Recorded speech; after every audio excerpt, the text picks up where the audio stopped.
আজকে অনেক দিন পর আকাশে রোদ উঠেছে। Clear blue sky.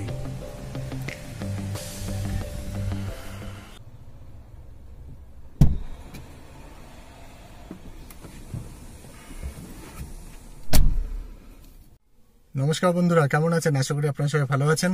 আমিও ভালোই আছি।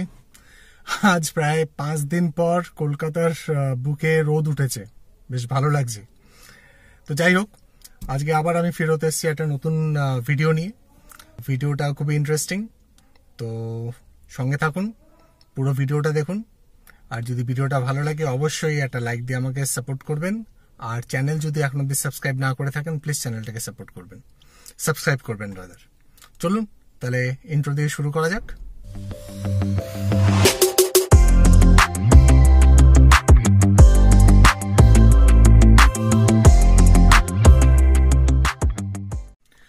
আমাকে আপনারা অনেকেই প্রশ্ন করেছেন যে গাড়ির ব্যাটারি যদি ডেড হয়ে যায় কিভাবে গাড়ি স্টার্ট করব, কি কি প্রসেস আছে স্টার্ট করার। দেখুন, স্টার্ট করার দুটো প্রসেস আছে, দুটো না 3টে প্রসেস আছে।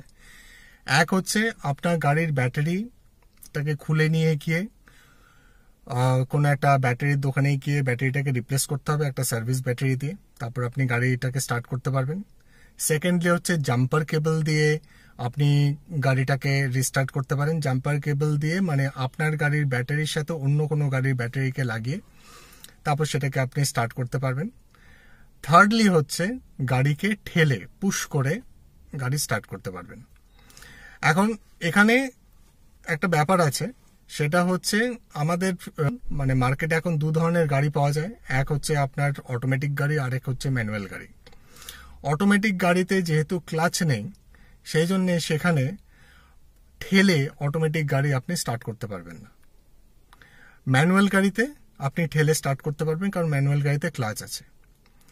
অটোমেটিক গাড়িতে আপনি হয় জাম্পার কেবল দিয়ে স্টার্ট করতে পারবেন, আর না হলে ব্যাটারি রিপ্লেস করে আপনাকে গাড়ি স্টার্ট করতে হবে। এখন গাড়ির ব্যাটারি ড্রেন আউট কেন হয়?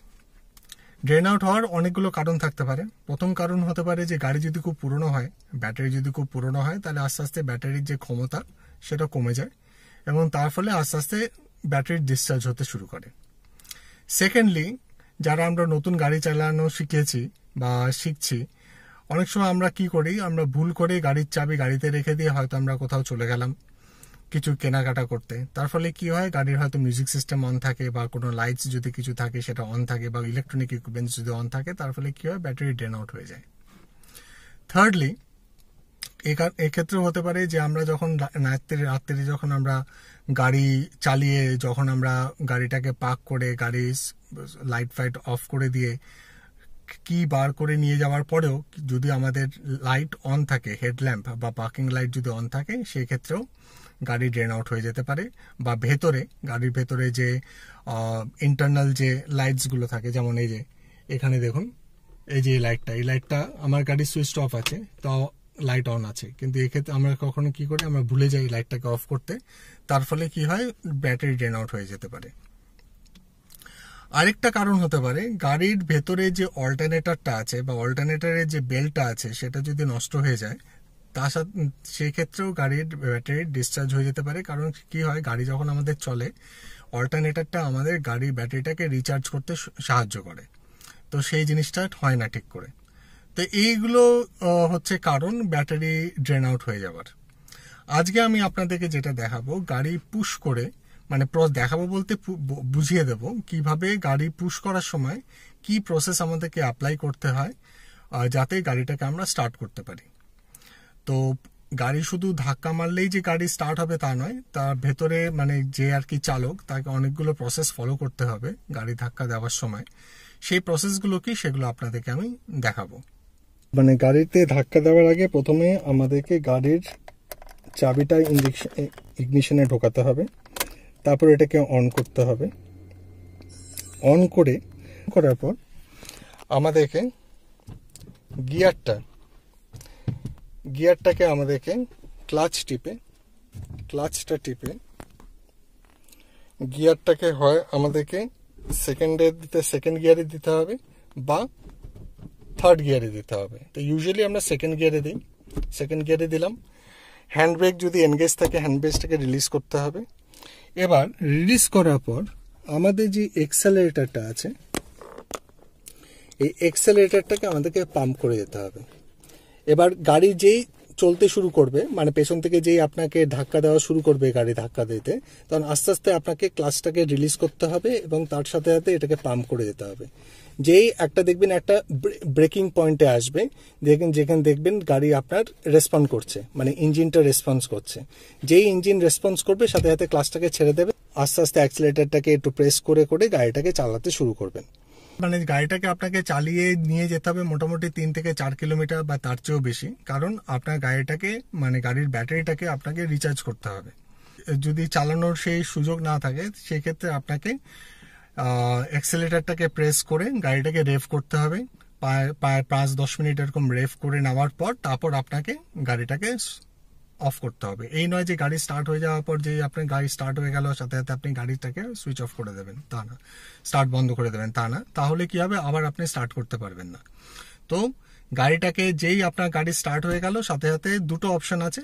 প্রথমত হচ্ছে আপনি গাড়িটাকে মোটামুটি 1 থেকে 3 থেকে 4 কিলোমিটার আপনি ওটাকে ড্রাইভ করবেন। তাহলে কি হবে, গাড়ির ব্যাটারির মধ্যে যেটুকু পাওয়ার দরকার সেটা চলে আসবে। আর তা না হলে গাড়িটাকে আপনাকে মোটামুটি রেভ করে যেতে হবে 5 থেকে 10 মিনিট মতো, যাতে অল্টারনেটরটা ভালোভাবে কাজ করতে থাকে এবং আপনার গাড়িতে চার্জিং, মানে গাড়ির ব্যাটারির মধ্যে চার্জিংটা যাতে ঠিক মতো চলে। চলুন আপনাদেরকে একটু দেখিয়ে দিই অল্টারনেটরটা কোথায় সেটা আপনাদেরকে একটু দেখিয়ে দিই। গাড়িটাকে প্রথমে স্টার্ট করা যাক। অ্যাজ এ প্রিকশনস গাড়ি স্টার্ট করার আগে সবসময় ক্লাচটাকে প্রেস করে স্টার্ট করবেন। ইন কেস গাড়ি যদি আপনার গিয়ারে থাকে তাহলে গাড়িটা আপনাকে ঝটকা দেবে না। স্টার্ট করা যাক। স্টার্ট করার আগে চেক করে নেবেন গিয়ার নিউট্রালে আছে কিনা।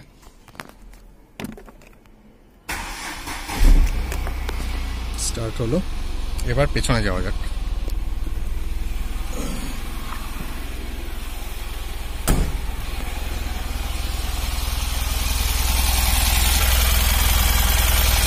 নিচে এই বেল্টটা দেখতে পাচ্ছেন, একটা বেল্ট ঘুরছে।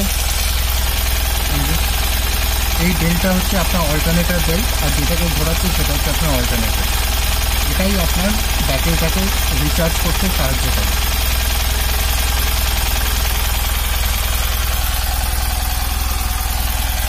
তো ভালো করে দেখে নিন।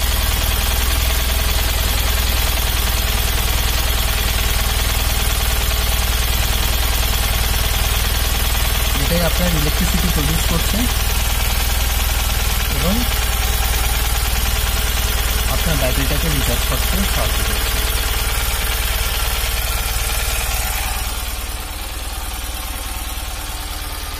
তো বন্ধুরা, কেমন লাগলো আজকে ভিডিওটা?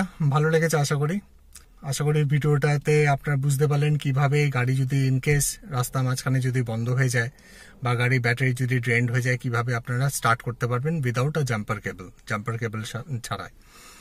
তো এটা বেসিক্যালি ম্যানুয়াল গাড়ির জন্য এটা প্রযোজ্য, অটোমেটিক গাড়ির জন্য এই প্রসেসটা প্রযোজ্য নয়। ভিডিওটা যদি ভালো লেগে থাকে আমার ভিডিওতে একটা লাইক দিয়ে আমাকে সাপোর্ট করবেন।